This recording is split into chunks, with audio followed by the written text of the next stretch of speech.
and welcome to Kingdom Inspiration News. I'm your host, Glenn Goolsby Tillery, and this is a portion of Kingdom Inspiration News where we get to highlight someone who is doing something wonderful in the community. So this is our spotlight section for this week, and this week I have the honor of having on Miss Terry Brinston. So welcome to the show. Thank you so much for having me. I'm so excited to be here today. Great. So, Terry, tell us a little bit about yourself. Oh, well, I live in Michigan. I'm a registered nurse. I'm also a high school teacher and an entrepreneur. I'm married. I have two young children. Well, actually, they're young adults. I've been married for over 30 years, and I am just in an amazing part of my life. I'm loving what I'm doing right now and loving working with young people. So that's a little bit about me in Michigan. Wow. Okay. Over 30 years of marriage. Congratulations on that. That is not easy. I just celebrated 20. I know it's a lot of work. And, even in the 20th year, it's still a lot of work. It's something that you never stop working at. So congratulations Thank you. on that. And also, the fact that you work with children, that is something that I did for many years, was definitely passionate about being able to pour into our youth and our adolescents. So congratulations and thank you for that, because, it's not an easy job, but for most of the teachers that I know, it's a job that they absolutely love and are passionate about doing. So tell us a little bit more about yourself. You are an author, you're an entrepreneur, you're a nurse, you're a teacher. You also have a nonprofit organization, if I'm not mistaken. You have a lot going on. I So do. this interview could go in so many different directions.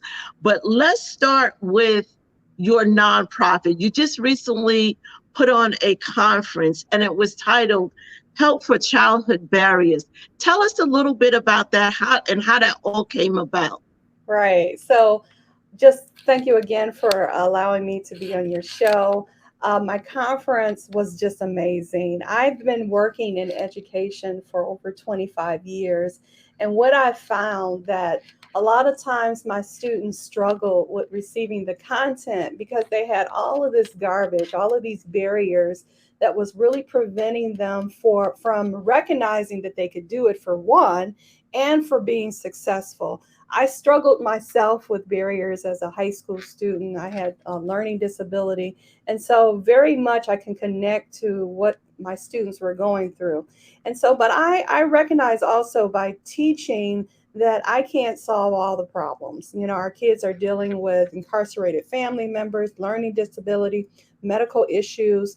And so I recognize that as an educator, as a nurse, as someone who is passionate about teaching kids, I still can't solve all their problems.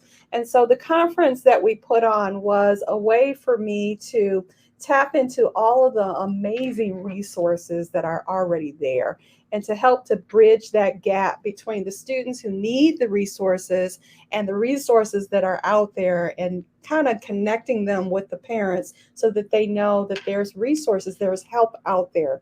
So our conference, we invited speakers and service providers and counselors, and I was just so humbled at all the support that we got from the participants who participated in our conference. They just poured into our family, and so that was a way I got a lot of parents were able to connect with, get the answers that they have been waiting for. And so that was the motivation behind the conference. And I think we did a really good job with really connecting with the parents and connecting them with resources that to support them to help their children with the barriers that they're dealing with. That's it. Excellent idea, excellent concept, because I do understand that in order for us to really be able to reach particularly our teenagers at this point, it really has to involve a holistic approach. Right. It's more than just the parent. It's more than the teacher, the guidance counselor. That expression about it takes a village. It really does take a village. And Mhm. so the concept to be able to bring all of these people into one place to present to those who, whether they're parents, grandparents, or Mhm. just service people that deal with children, was an awesome concept. I got to witness a little bit of it, and it was really a great conference. Will you be doing it again? Yeah, we're going to be doing it annually. We've actually gotten so many different requests from counselors and teachers and ministers for us to put on some mini series. So we're thinking about kind of, making doing some sessions that are very targeted, maybe to mental health or learning disabilities or behavior issues. And so that is something in the works. But specifically for this conference, we're going to be doing it annually. So I'm pretty excited about that. Great. That's wonderful. And at the end, I'm going to give you the opportunity to be able to share your information. So if people want to learn more about that, they'll be able to connect with you. So Absolutely. awesome. Yes. Great, great, great. We so need that, no matter where you are within the United States, even outside of the United States, our youth just deal with so much now. And so we really need to kind of come together to provide the resources and the support, not only to the youth, but also to the parents as well. So again, thank you. An amazing job on that. Thank So you. you do have something that is coming up, though, something about a family educational series. Yes, I've had an opportunity to work with the Amazing Parent Network, and they contacted me actually very soon after we did the Help for the Childhood Barriers. And I'm doing a weekly session for them. It's called Help for Adult Childhood Blues. So, like, we have a lot of parents now, especially now after the pandemic. We had young people that were failure to thrive for good reason, because they were graduating from high school and really struggling with trying to figure out, okay, what do I do next? Very fearful. And so some of those developmental milestones they didn't conquer because of what was going on in our world.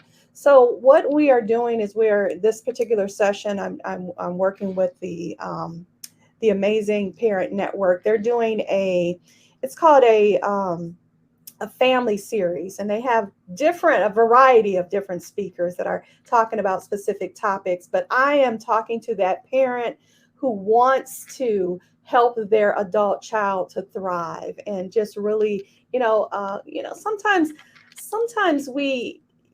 it just doesn't take a lot to understand what you need to do in order to help your young person. And so I'm coming alongside these parents and helping them and encouraging them that they can make a difference in their young adult's life by being a little bit more aware of certain things. And so the series, I'm talking about different ways to track their developmental milestones. How do you know what areas to focus on? And just a variety of things. I'm so excited. It's a 6-week conference that I have an opportunity to speak to parents about how they can help their adult child to thrive. And it's called Help for Your Adult Childhood Blues.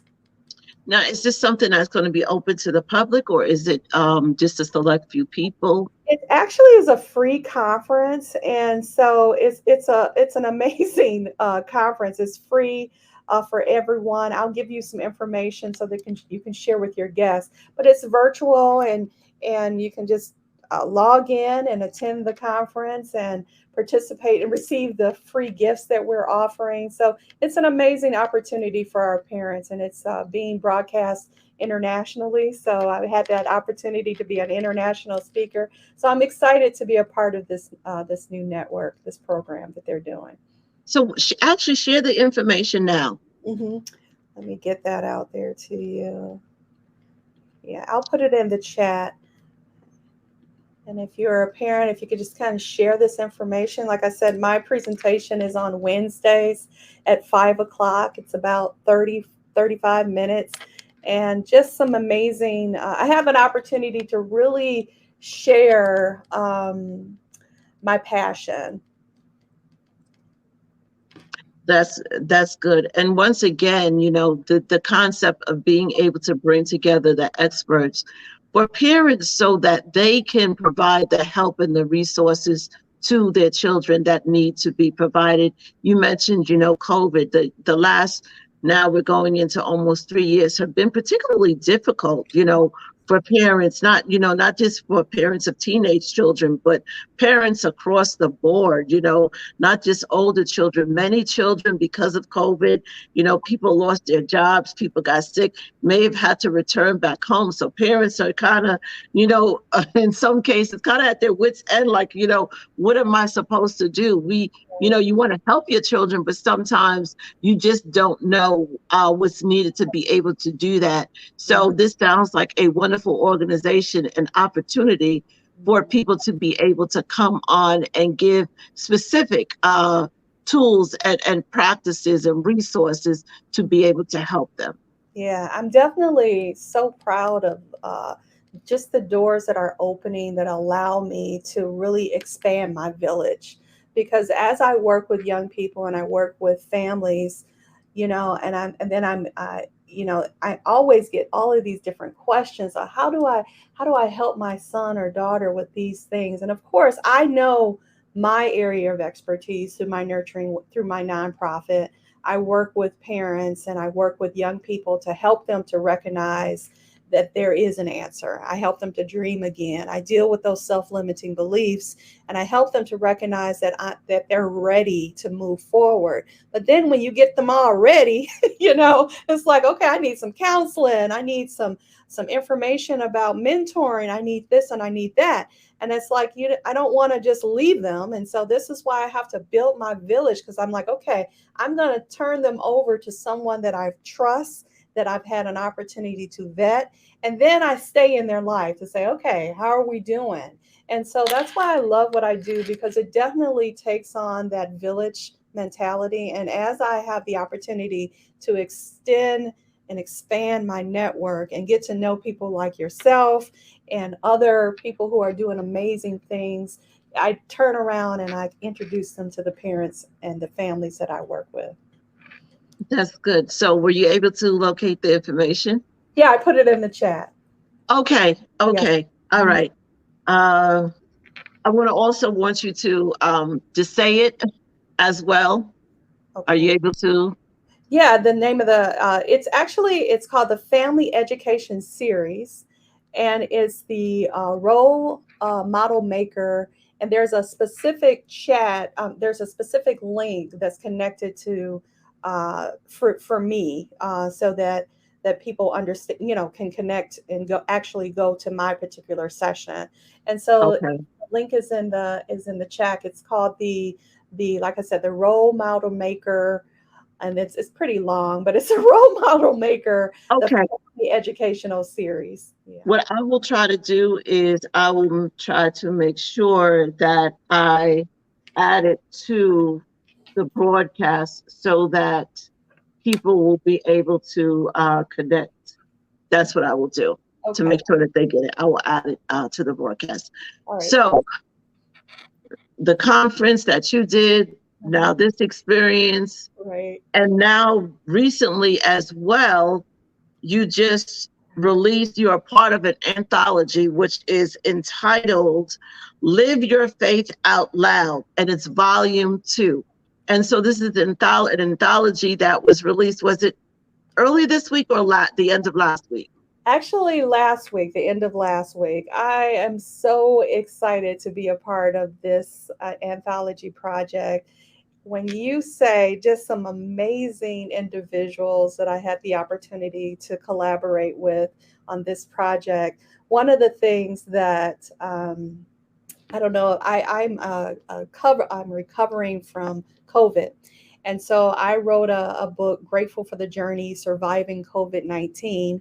And so through my experience, I really got connected to my spirituality and became so very grateful that all of these people who didn't make it through COVID, and God allowed me to survive. And I was really struggling with why. It's like, okay, God, Mm, what is it that you all have for me? And then Dorothy Wilson, which is the visionary behind this project, she reached out to me and asked me if I wanted to be a part of this anthology. And I was like, how appropriate. I'm so ready, because of my struggles with COVID. I was so ready to be able to non-apologetically share my faith with people. And so, what a wonderful opportunity for me to be a part of this project. And so I was able to submit a chapter for this particular book, and my chapter is "I Trust You, Lord."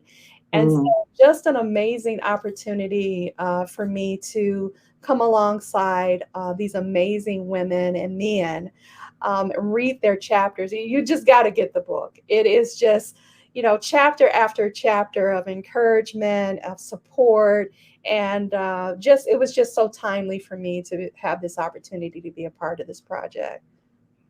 So if someone is interested in the book, well, before I get to that, so you just tell us a little bit about your story. Tell us about some of the other stories that someone can look forward to in the book.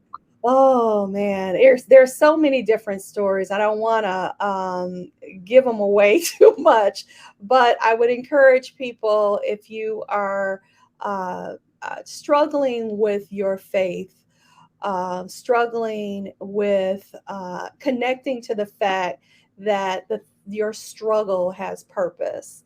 Uh, and that's what I'm found from reading the book, is that regardless of how far you feel that you have gone in your pit, there's a purpose for it. And so these women and men that had an opportunity to submit their chapters, they really did an excellent job expressing how, overcoming, when you go through certain things, you feel, your question is, why me? Right. And so Yes, it is. through these struggles and through these stories, you'll say, oh, that's why it was you.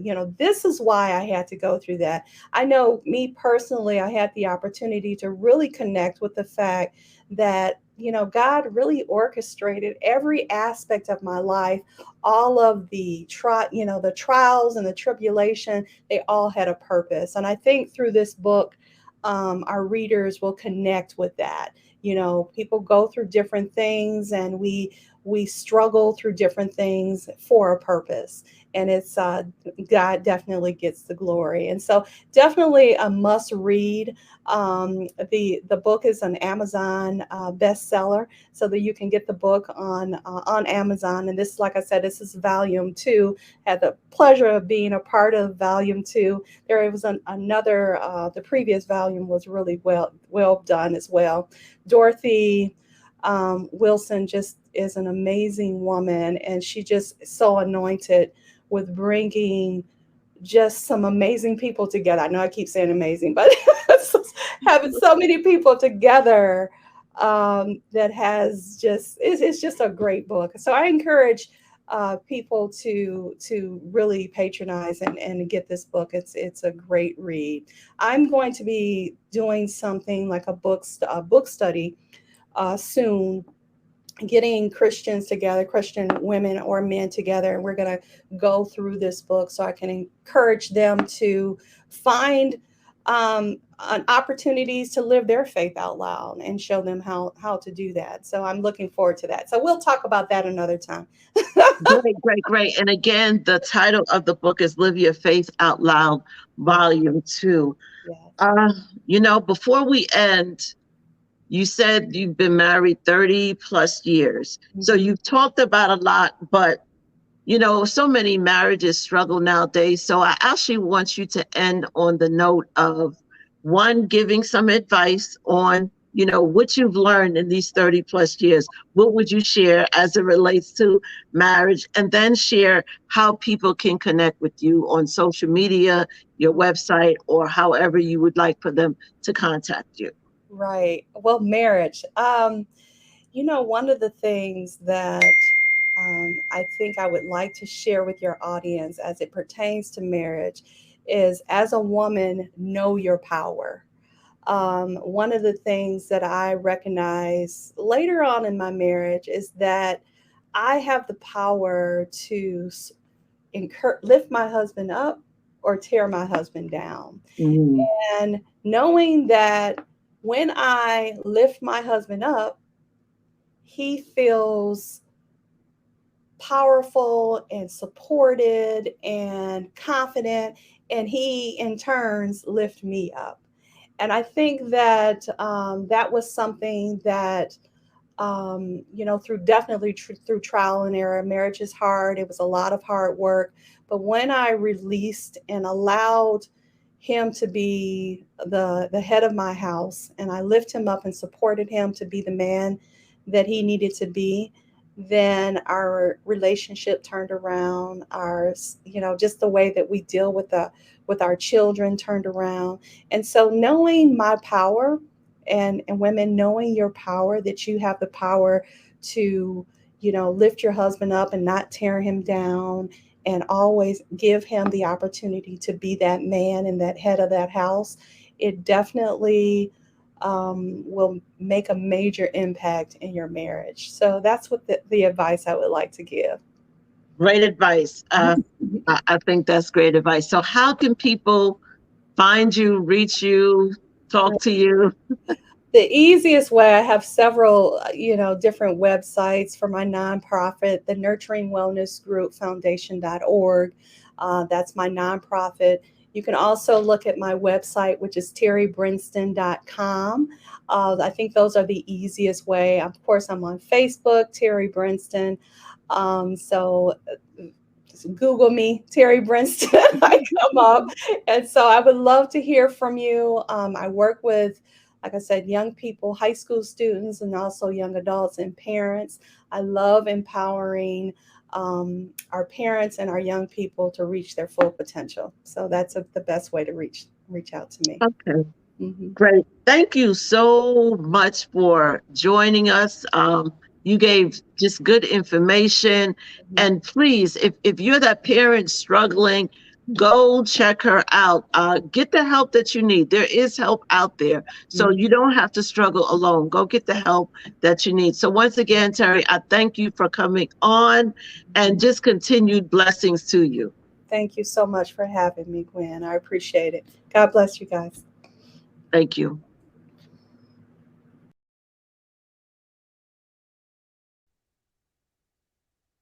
Welcome back. Welcome back to Kingdom Inspiration News. This is the portion of our show where we get to highlight someone who is doing some positive things within the entertainment realm of the gospel world. And so today I have the pleasure of having on Christopher Sims. I listen to his music. I love his sound. It's a different sound, more upbeat, very modern, but you can tell when you listen to it that it's authentic and it's real. And so welcome to the show, Christopher. Thank you, Ms. Gwen, for having me on Kingdom Inspiration News. You are quite welcome. I always ask, at the beginning before we start the interview, how you want to be addressed. And he was like, just say Christopher Sims. But I do have to say it is actually Pastor Christopher Sims. I have to put that out there. So tell us a little bit about yourself. Oh, man, I'm a Bronx kid, born and raised in the Bronx. I'm currently residing in Connecticut. I'm a pastor's kid. My father pastored the church in Harlem, and it's kind of there where I got my musical journey. And so it's been a ride. 7-time heart attack survivor, father of 4. Like, I see your face was going like, how you gonna skip over that? Like, but we're gonna get back to that. We're gonna, because see, you nowhere in any of the questions that I asked or that pre-interview did you mention that. So that we're gonna have to take at least a minute or two to talk about that.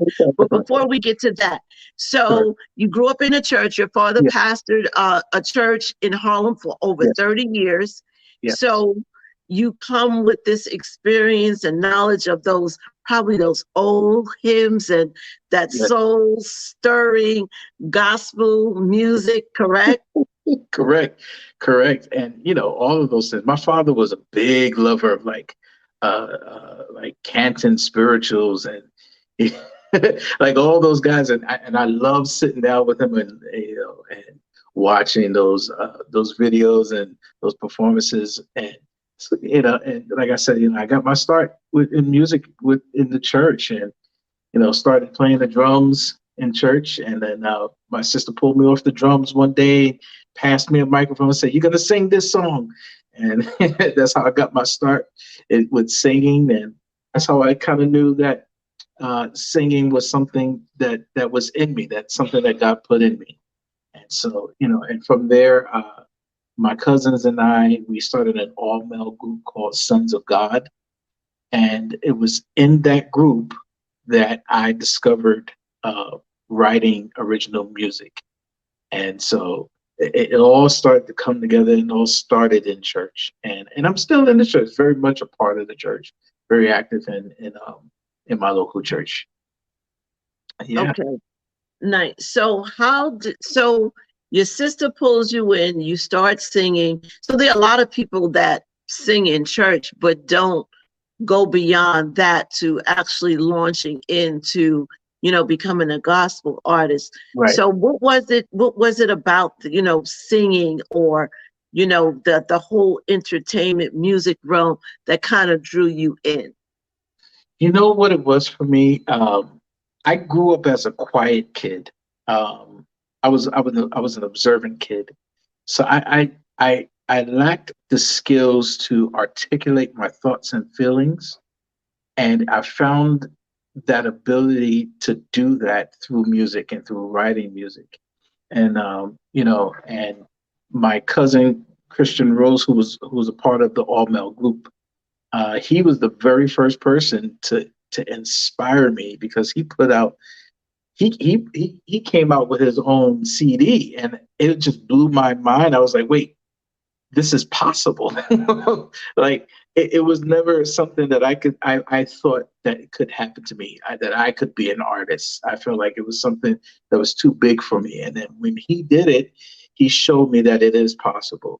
And so I just continued on to that journey. After I realized that, it was just like no stopping me. It's like I knew that this is something that God wanted me to do, that he had given me a message to release to the world. And it really has become that. I just want to release the message that God has given to me. I always tell people I want to die empty. There's so much that God put in all of us. And one of my mentors said, the grave is full of unfulfilled dreams. And so I want to die empty. I want to release every song. I want to release every book. I want to release every sermon. I don't want to keep anything in me. I want to release it all to the earth. And so even if it's just one person, my very first single was titled "Lord, I Need You." And every time I listen to the song, I'm so disappointed in myself, because I'm like, it's not finished. But when I was working on the song, I heard God tell me to release it now, even though I felt it wasn't finished. And when I released the song, a couple of months later, someone reached out to me to say that they were contemplating suicide, but they heard the song, and the song convinced them to not commit suicide. And God reminded me that he would have someone write a song for the one. That's how much he loves us. I love that. That's interesting you bring that up, because the interview, which was shown earlier, I had a young lady on who actually, this is September, so September is Suicide Awareness Month, and she actually spoke about committing suicide. And Wow. so the fact that you're saying this, and I talked about how it is so prevalent, and the thought and the idea is probably way more than what we think. And so you say that again, so it's confirmation. But I do, and I kind of said that, said, God will go above and beyond for the one. Yes. He will use somebody and take them in this direction to impact just one person. You know, that's the kind of God that we serve. And so I love that, just the one, for just the one. And then I love what you said about emptying. And that's my prayer. When I stand before you, God, I don't want to have anything left in me that was supposed to be given to the world. I want to be empty. I want to be freed of all of that. I want to walk in everything it is that you have for me. So I definitely can relate to that and understand that. Yes. So before we move on about your music, let's look, put a little comedy in. Let's pause a little bit and talk about this heart attack. What number did you throw out there? 7 heart attacks. 7 heart attacks. Yes. Please explain. So I was working as a pest control technician, and I was out in the field, you know, and it was just a normal day. And all of a sudden I started feeling really heavy, sweating a lot. You know, there were no other symptoms. I wasn't feeling any pain. And I just felt so weak, and I said, okay, let me take a break. Let me go on lunch break and go sit in my service vehicle. I sat in my service vehicle, and originally I thought I had fallen asleep, but then I realized I had actually passed out. And so when I came to, I said, okay, something is wrong. Let me go home. So I left work early. I went home. And I told my wife, I said, I'm not feeling well. Something's wrong. And I laid down on the floor in the kitchen and I passed out again. Later on that evening, we had some friends come over, and everybody's sitting in chairs. I'm the only one sitting on the floor because that's when the pain starts. And so it's like every movement that I made, the pain would intensify. And so this was a Friday, this all started, that I started noticing something was wrong. I did not get to the hospital until Sunday. By the time I got to the hospital, I couldn't even walk anymore. My wife was 9 months pregnant with our 3rd child. And I got to the hospital steps and I laid down on the hospital steps floor. My wife, 9 months pregnant, runs to go get help. She comes back with a security guard. He lifts me up, puts me in the wheelchair, rolls me into the hospital, rolls me into the ER. And they look at me and they said, Mr. Sims, you've been having a heart attack for several days. They said the 3 major arteries to your heart have blockages. One has a bunch of different blockages. One is 60% blocked, and the other one is 100% blocked. They said it seems to be a hereditary disease in your family, and the blockages are too close to your heart for us to do anything, because anything we do will damage your heart. Wow. It was at that moment when we began to pray, because that's really all. That's pretty much after the doctor tell you there's nothing we can do. You rely on the one who can do anything, right? And so we began to pray, and we had family, friends, pastors, and leaders praying for me. And this was in 2013 that the first heart attack occurred, you know, and I had 6 more after that. But every one that I had, I was confident I was going to make it out. I was confident. There was something about the presence of God that was surrounding me that let me know that he's not done with me yet. And there was even one time when I had become unresponsive in the hospital, and the nurse was yelling at me while I'm unresponsive. I could hear her yelling at me. She said, Mr. Sims, it is not your time. God is not done with you yet. Wow. And I'm grateful that, you know, that after all of that, you know, I believe part of that was God trying to get my attention. I believe part of that was God, because I was running. I'll just say it. I was running from what God wanted me to do.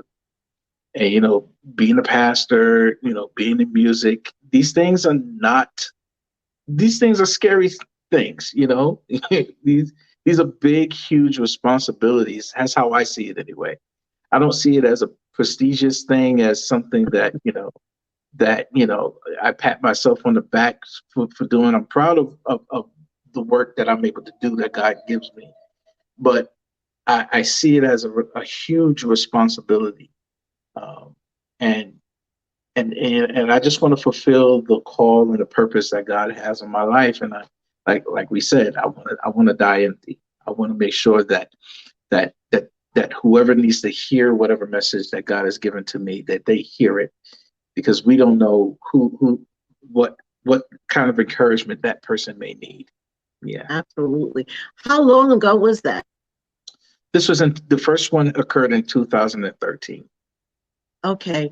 So almost 10 years, and Yeah. you look relatively healthy. You're here, yes, praise God. Wow. What an amazing testimony. I wish I could kind of stay in that, because that right there is really, that God, nobody but God was in the midst of that situation.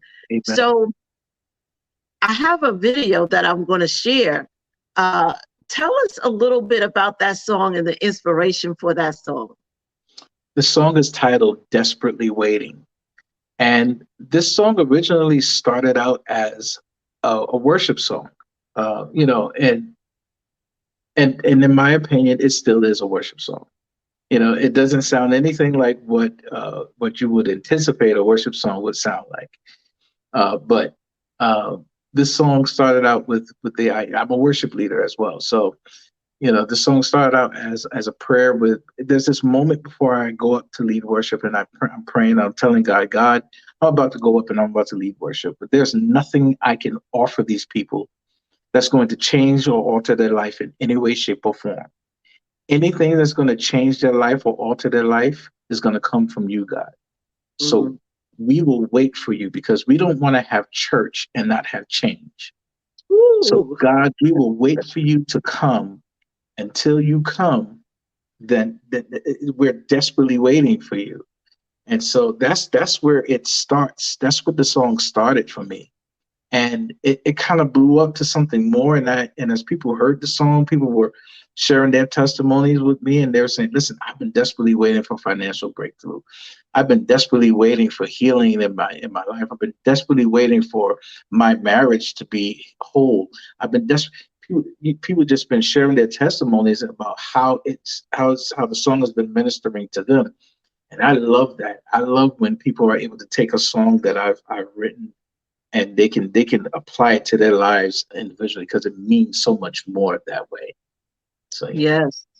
And I listened to it, and like I said, I absolutely loved it. From, I can kind of tell from with the first 15 to 30 seconds whether or not I'm going to really like a song. And immediately I was like, it wasn't what I expected at all. It wasn't what I expected, but I thoroughly enjoyed it. Great song. So let's take a listen to that.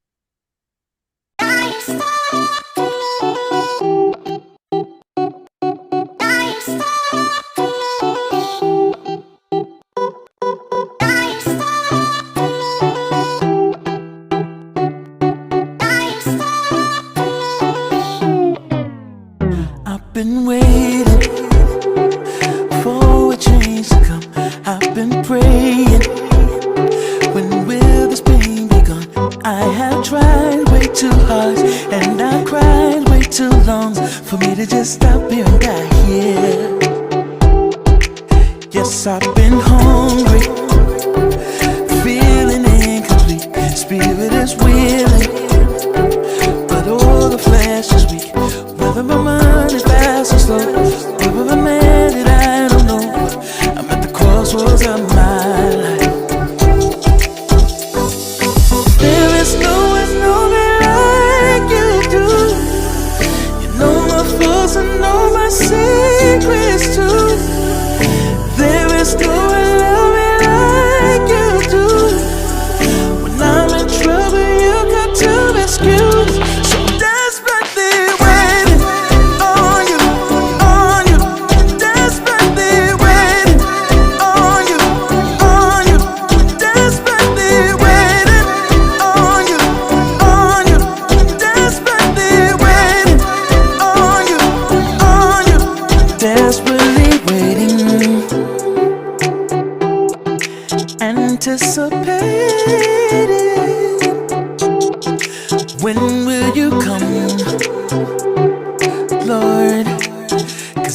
need to see, I need to feel you. Yeah, yeah, yeah, yeah. Heart is still racing,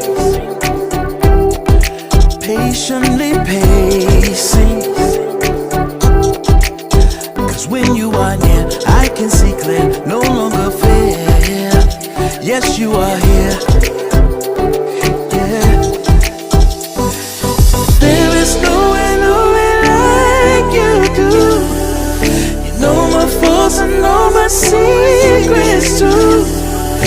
There is no one love me like you do. When I'm in trouble, you come to rescue. So desperately waiting on you, on you. Desperately waiting on you, on you. Desperately waiting on you, on you. Desperately waiting on you, on you.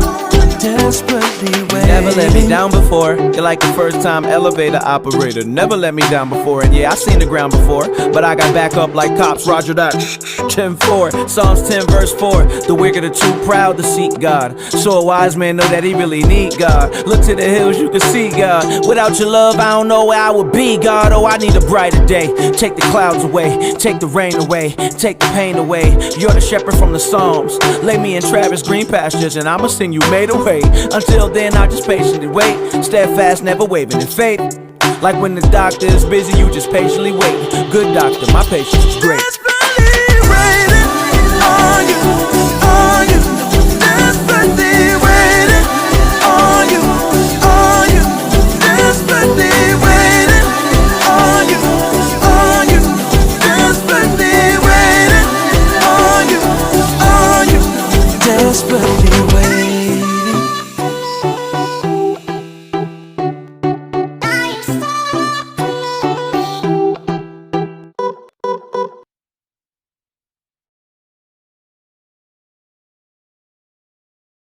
So again, you got to witness, you got to hear it. Amazing, amazing, amazing song. So Chris, tell us how people can find you, reach you if they want the song. Give us all that information. Well, you can find me. Well, my email address is csims2001@gmail.com. My website is christophersims.com. You can also find me on Instagram, Twitter, Facebook, all that at Conversations with Chris, or Conversations with Chris, WIT, no H, with Chris. Yeah, so that's how you can find me. You can find all my music on all digital platforms. Wherever you purchase or stream your music, my music will be there. Yes, and I appreciate you guys' support. And I appreciate you, Miss Gwen. I appreciate you. Thank you. It was definitely my pleasure. Like I said, we kind of connected by chance, but I don't really believe much in chance. I feel like God is always up to something. We might not know the ins and the outs of it and all the details of it. But, you know, first of all, we had to connect because we both from the Bronx. I don't know if you all know, but I am from the Boogie Down Bronx. That's right, the Bronx. So instant connection there with being able to say, yeah, you know, wait, what do you mean you're from the Bronx? So it was truly a pleasure to be able to connect with you.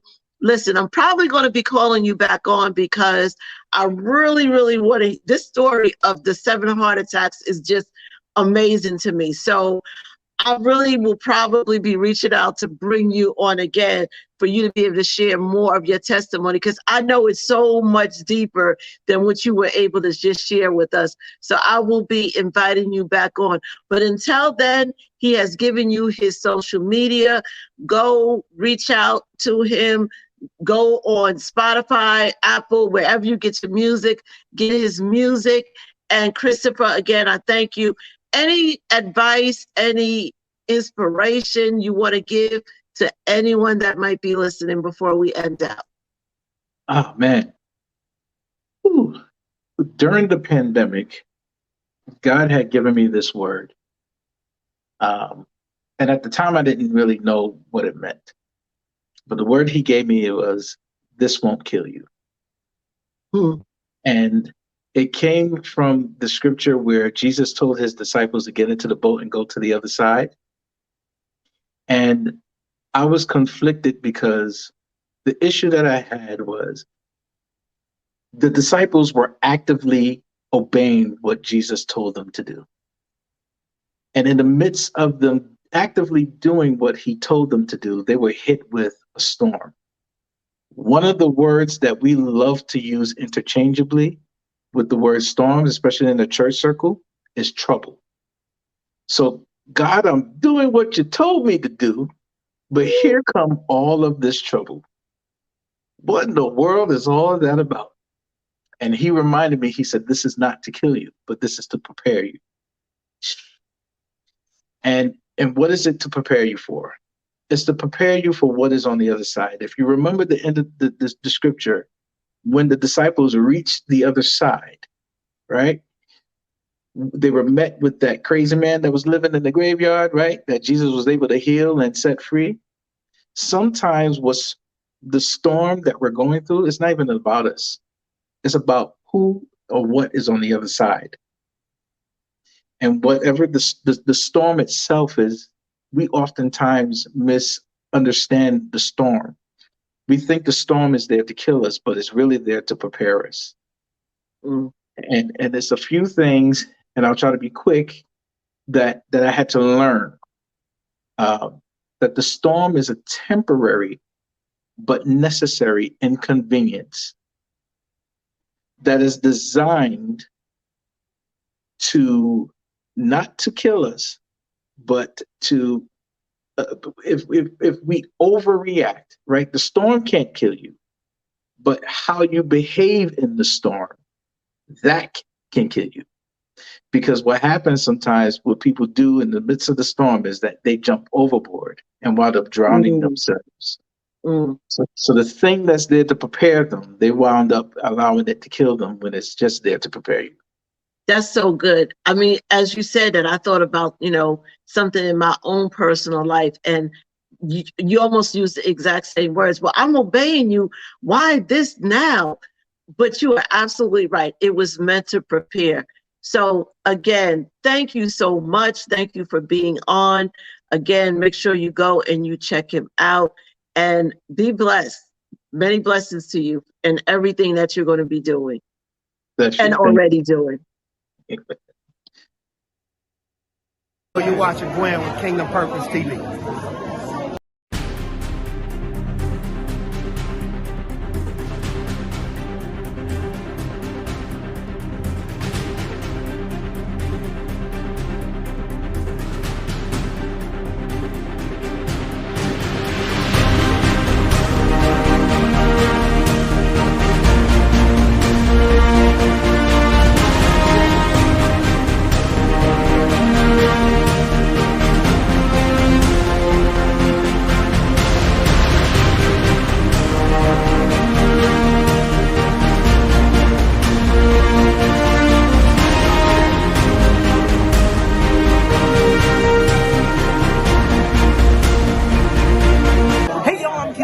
Gavin, and you're watching Gwen with Kingdom News.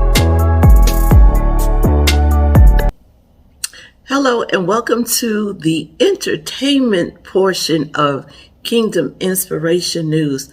So this week, September 12th, was the 74th Emmy Awards. Now, I'll tell you the truth, I don't really watch a lot of TV, but of course, it was such great news that took place that it was all over the news. So we have to give props to Sheryl Lee Ralph for her win this year at the Emmys.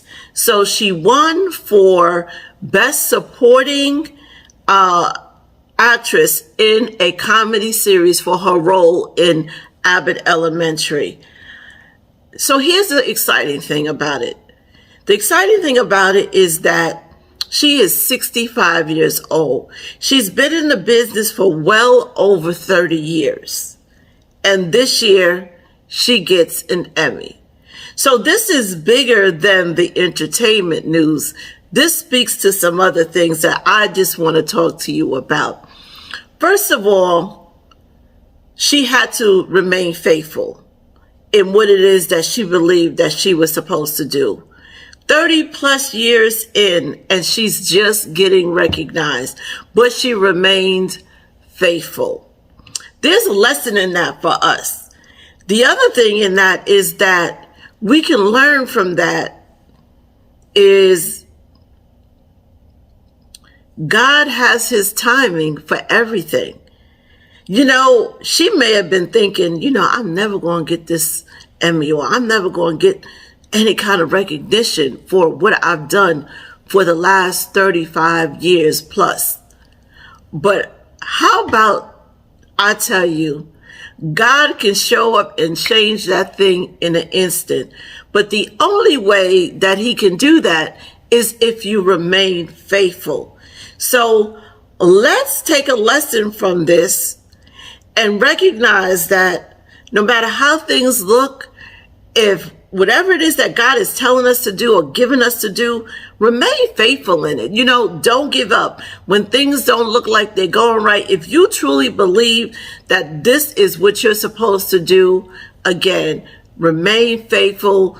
Don't quit. Don't give in. Keep working, because ultimately you will get the harvest. You will reap what you have sown, and your hard work will pay off. So again, congratulations to Sheryl Ralph. What makes it so special is that she is only the second African-American woman to receive this honor after Jackie Harry. And I think that was approximately, 35 years ago. So congratulations to her again. Congratulations for staying committed to what it is that you believe that you were called to do. And then also I want to congratulate Quinta Brunson. Now, opposite ends of the spectrum. She's 32 years young, okay? But even at 32 years young, I'm sure she has remained dedicated and faithful to the craft of writing.